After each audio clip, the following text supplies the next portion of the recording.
Chang. Hey, and welcome to A Late Show. I am your host, Stephen Colbert. It's nice to see you. I mean, I can't see you. I would like to see you. I miss you. I know you get to see me, but this is a one-way street. And I really like my audience. I really like the connection. I like the give and take. I like the energy. You know who really, really misses having an audience? Donald Trump. You see, he can't hold rallies right now because the coronavirus would threaten the lives of his supporters. And Politics 101 is do not kill your voters. It's a bad move. Remember, Adlai Stevenson lost with his slogan, I will murder all of you in 52. So Trump has turned the coronavirus press briefings at the White House every day into just little rallies where he rambles incoherently and attacks the press. And yesterday, he outdid himself with a hissy fit meltdown that clocked in at a generalissimo mas grande of 2 hours and 24 minutes. It was like watching The Irishman with just one unconvincingly de-aged criminal. Trump was angry, you see, with all the exposés that were published this past weekend about his well-known public failure to take the coronavirus seriously. So he forced the assembled press to watch a video of his supposed coronavirus success. We'll answer some questions. I'll ask you some questions because you're so guilty, but forget it. But most importantly, we're going to get back onto the reason we're here, which is the success we're having. Okay? Please, you could put it on. Thank you. People should be more concerned right now with the flu in this country. Okay. First of all, it's ridiculous that the President of the United States used a press briefing on a global pandemic to subject a worried nation to a propaganda video. And second, your propaganda sucks. All caps, black letters on a white background? Helvetica? Are you boasting about your accomplishments or offering to teach us guitar? The only purpose of the press briefing is to give valuable information to a confused public in the middle of a national crisis. So, of course, Trump used it to brag about himself. It's like if the fireman showed up to your burning house and instead of picking up a hose, he said, wow, this inferno is the perfect backdrop for my one-man show about how it's not my fault that your house is burning down. And a 5, 6, 7, 8. I didn't start the fire. It was always burning, but you didn't listen. Is there any clapping in that song? No clapping. No clapping in that song. But that was pretty good. That was pretty. Was I on key? You were pretty close to him. Okay, I was very close.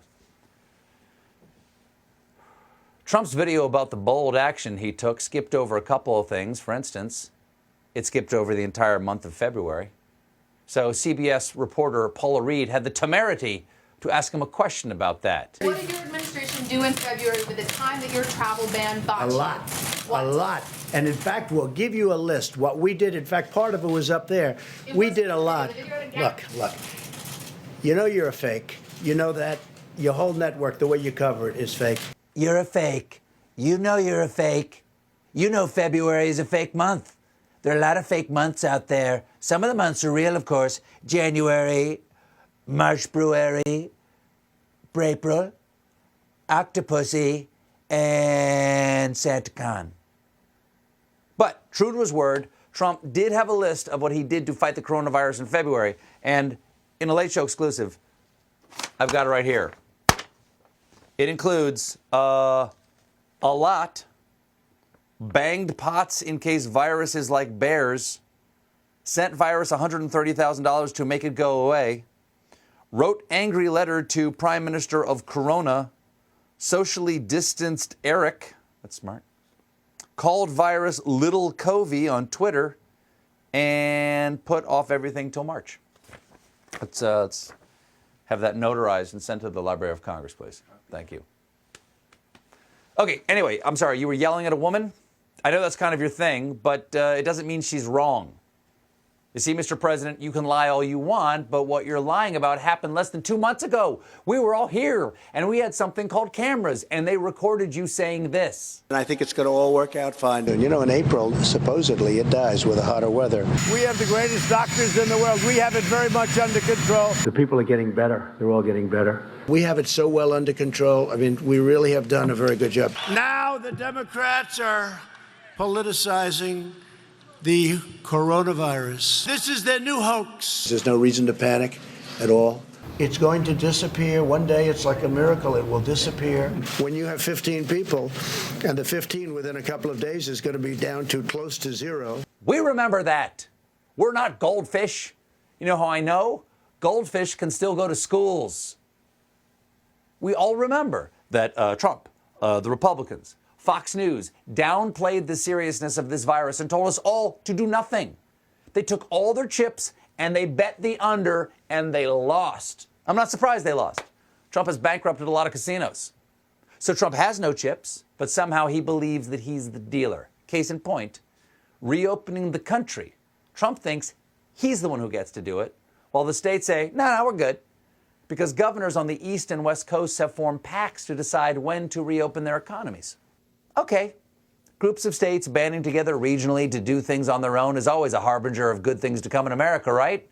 It's like that famous quote, a house divided against itself is going to be fun. The West Coast group, or Western State Pact, consists of California, Oregon, and Washington, and according to California's Governor Gavin Newsom, will be guided by facts, evidence, and science using California-based thinking. California-based thinking, so their science bros and broettes are going to make decisions based on evidence that is hella tight. And the mask will, of course, be made of avocados. Newsom wants to gradually ease restrictions in California in what he called a bottom-up plan. Not to be confused with a bottoms-up plan, which is to keep drinking until this is all over. Right now, we're still in clinical trials. Inconclusive. But yesterday, Trump insisted, despite what the states may think, he's the one in charge because when someone's president, their authority is total. And I'm being told that we have footage of the president saying that. Jim? You will respect my authority. He looks good. What? Oh, I'm sorry. I'm being told that that was actually a South Park cartoon and that I knew that. Here's the actual footage. When somebody's the president of the United States, the authority is total. Well, I'll give him this much. He does have authority, and the country is totaled.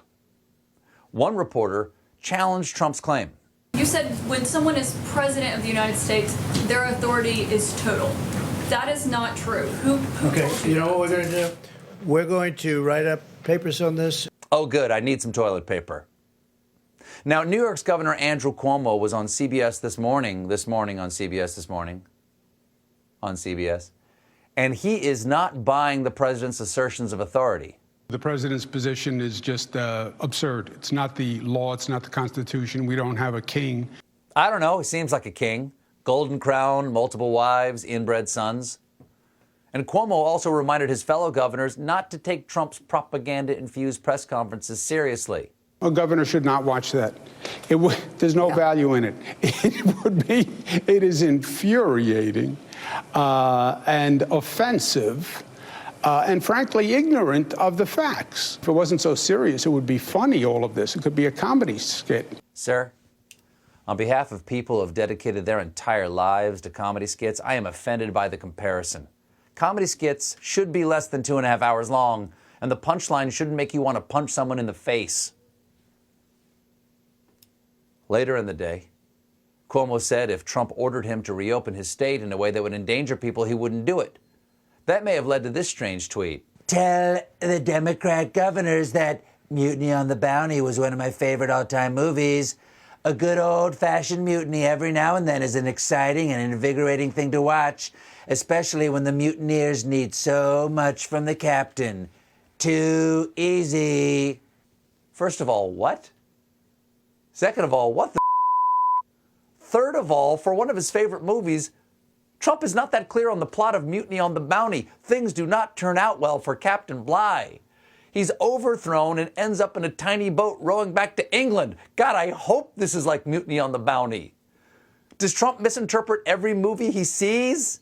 Look, tell the Democrat governors that Silence of the Lambs, one of my all-time favorite movies, it's about a concerned scientist trying to catch a killer and coming up with some creative fava bean recipes for everyone he's got quarantined in his basement pit.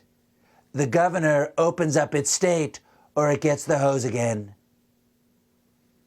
Now, before all the fireworks began, Trump's briefing started with a public humiliation of Dr. Anthony Fauci. You see, on Sunday, Dr. Fauci said that he had received pushback on enacting life-saving social distancing earlier in the pandemic, but he walked that back at the press conference in front of the president.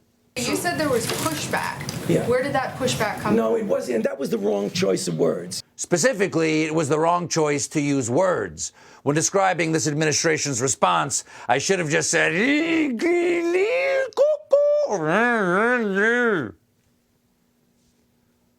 Paula Reed was also skeptical about Fauci's sincerity. Are you doing this voluntarily, or did the No, president I'm doing it. advise Everything I do is voluntarily. Please, don't even imply that. Yes, this is the universal sign for I'm not a hostage. Don't even imply I'm blinking out a different message in Morse code. Call the police. You know what? I say good for Dr. Fauci. I don't care if he is being pressured. Say anything, sir. Do anything to stay in that room. Don't leave us alone with the bad man. So it was a 2.5-hour-long, insane, emotional, misinforming, propagandistic press conference. But at least this reporter asked the question that was on all of our minds. What's happening? Folks, we have got a show for you tonight. I'll get in my pajamas with the great Kate Blanchett, and CBS News chief medical correspondent Dr. Jonathan LaPook is here to answer your questions about the pandemic. But when we return, Bernie, Biden, Barack, it's on. Stick around.